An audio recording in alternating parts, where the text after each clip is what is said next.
Hello everyone, welcome to the second video of series of International Human Rights। और आज का हमारा topic है इवोल्यूशन ऑफ ह्यूमन राइट्स। तो अब हम देखते हैं, सिंपली हमने लास्ट वीडियो में कंसेप्ट पढ़ा, बहुत बेसिक से लेकर हमने कंसेप्ट पढ़ा, राइट्स क्या हैं, ह्यूमन राइट्स क्या हैं, ठीक है, राइट्स कहाँ से आए हैं, डेफिनेशंस क्या है, डिफरेंट डिफरेंट टाइप्स क्या है, फर्स्ट सेकंड थर्ड जनरेशन। अब हमने जो लास्ट में पढ़ा था कि तीन जनरेशंस जो हैं, तीन टाइप्स हैं। फर्स्ट जनरेशन जिसमें हमारे पास आए पॉलिटिकल राइट्स, सेकंड जनरेशन जिसमें हमारे पास आए इकोनॉमिक, सोशल और कल्चरल राइट्स, और थर्ड जनरेशन जिसमें हमारे पास आए ग्रुप राइट्स। अब ये ऐसे तो है नहीं कि एक दिन कुछ नहीं था अगले दिन सब आ गया, दे इवोल्व्ड ओवर टाइम। तो आज हम पढ़ेंगे कि इनकी इवोल्यूशन कैसे हुई।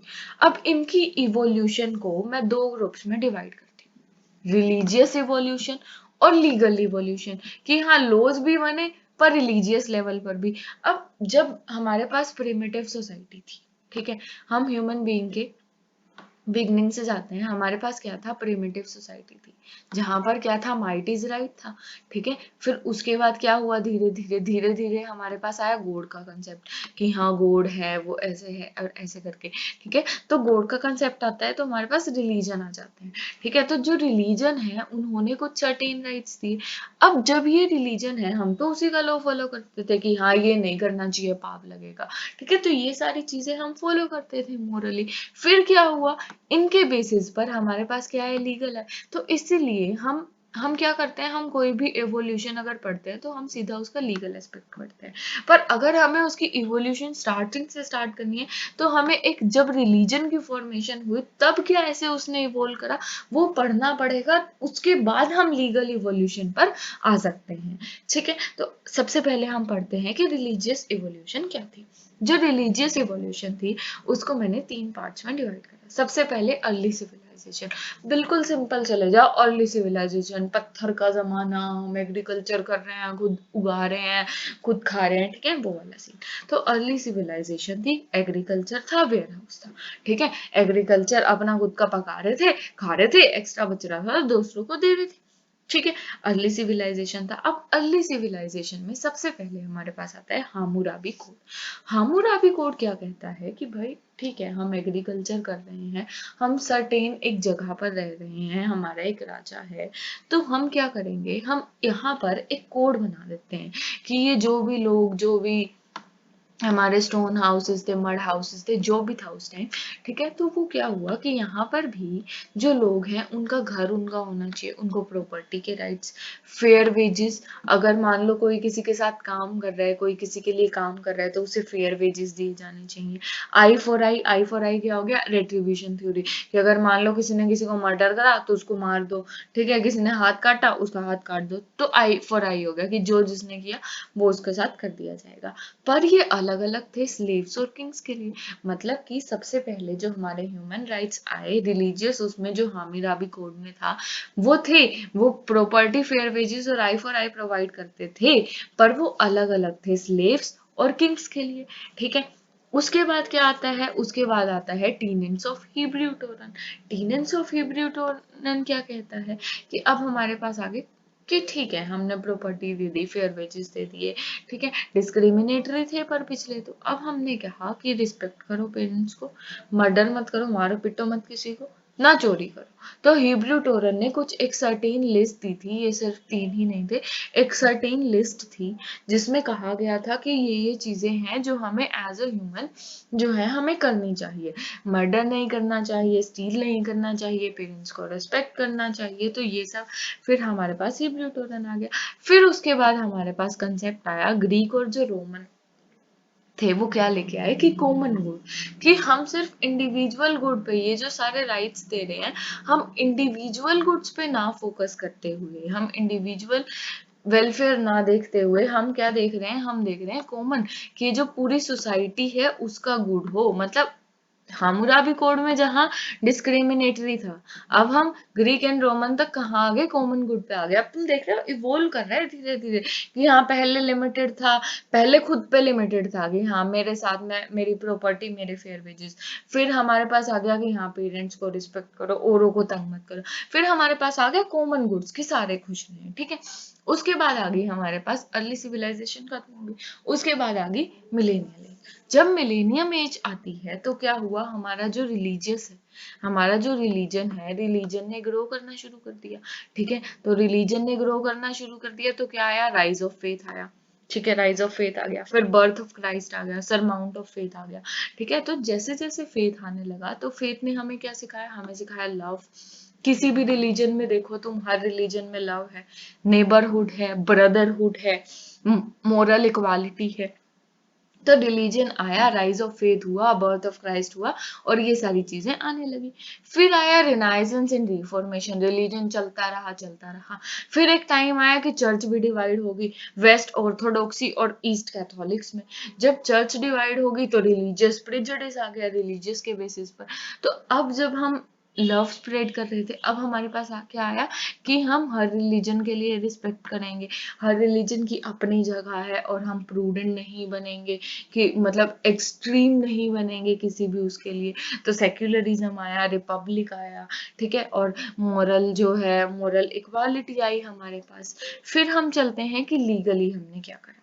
तो अब हम, ये हमारा सारा हो गया रिलीजियस। ठीक है, स्टार्टिंग फ्रॉम कब, हामुराबी कोड, जब हम प्रिमिटिव सोसाइटी में थे, हम सिर्फ एग्रीकल्चर करते थे, फिर रिलीजन आया, फिर रिलीजन में भी लड़ाई हो गई, तो रेनाइसेंस एंड रिफॉर्मेशन आया।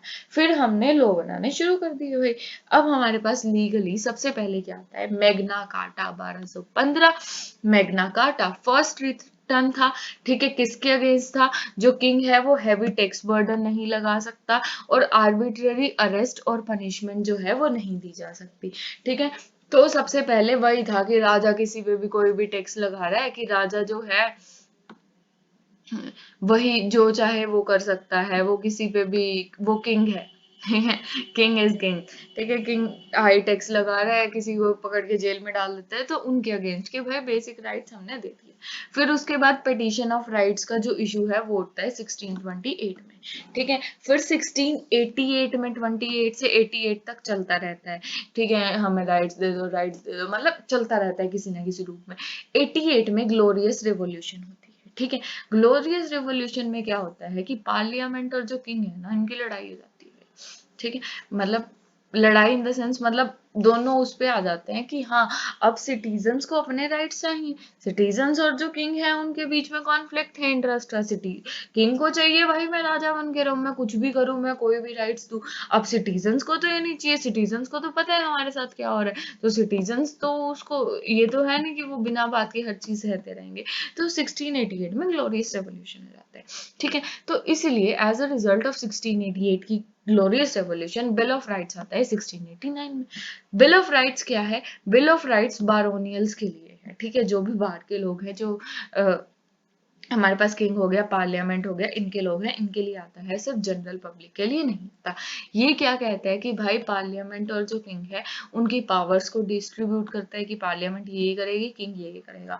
हैवी टैक्सेस नहीं लगा सकते हैं, रिजल्ट ऑफ सेटलमेंट। ठीक है, जो भी सारी सेटलमेंट होती है उसके बेसिस पे निकलता है कि किंग जो है वो हैवी टैक्स नहीं लगा सकता है। साथ में अगर पीस टाइम है तो किंग कोई आर्मी नहीं रख सकता है, आर्बिट्ररी अरेस्ट नहीं हो सकता है, हैवी टैक्स या पनिशमेंट जो है वो नहीं रखी जा सकती है। तो ये बेसिक बेसिक चीजें जो थी वो बिल ऑफ राइट्स में हमारे पास आ गई, कि जिसने क्या करा, मेनली तो पार्लियामेंट और किंग की पावर को डिवाइड किया, और किंग क्या नहीं कर सकता, अब इससे पहले किसी को पकड़ के कुछ भी कर सकता था, अब क्या हो गया, अब किंग के ऊपर सर्टेन रेस्ट्रिक्शंस लगी, कि भाई तू हैवी टैक्स नहीं लगा सकता।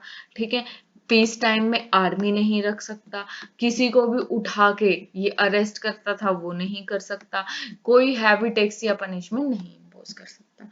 ठीक है, फिर आई सोशल कॉन्ट्रैक्ट, लोकी और रूस। लोगी और रूज ने क्या कहा कि हमें सिक्योरिटी चाहिए, लाइफ चाहिए, और प्रॉपर्टी चाहिए। मतलब हमें सिक्योरिटी चाहिए दो चीजों की, लाइफ की और प्रॉपर्टी की। एक ह्यूमन है, हमारे लिए सबसे जरूरी क्या है, हमारी लाइफ, उसके बाद हमारी प्रॉपर्टी जहां हम रह रहे हैं। तो हमें सिक्योरिटी चाहिए, तो उसने क्या कहा कि एक प्रिड प्रो को, एक क्विड प्रो को रिलेशन होना चाहिए, किसके बीच में, बिटवीन इंडिविजुअल्स, ये राजा जो है वो इंडिविजुअल, और ये राजा, इनके बीच में क्विड प्रो को रिलेशन होना चाहिए। ये क्विड प्रो कोरिलेशन क्या कहता है? ये कहता है कि जो राजा है वो प्रोटेक्ट करेगा इसकी लाइफ और सिक्योरिटी को। बदले में ये क्या करेगा? राजा जो लॉज बनाएगा, ठीक है, जो भी लॉज बनाएगा, जो भी ले डाउन करेगा, उसको ये क्या करेगा? फॉलो करेगा।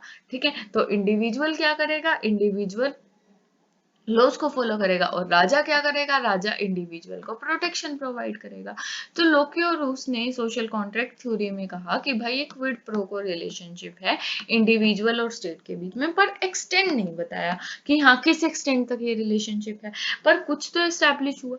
फिर आता है हमारे पास वर्जीनिया बिल ऑफ राइट्स 1776।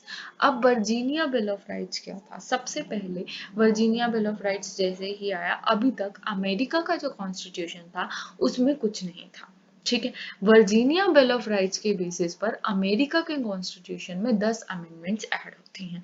वो अमेंडमेंट्स कब ऐड होती हैं? वो अमेंडमेंट्स ऐड होती है 1889 में। 1776 में वर्जीनिया बिल ऑफ राइट्स आ गया था, पर ऐड कब हुई? 1889 में। देख रहे हो कितने सालों बाद।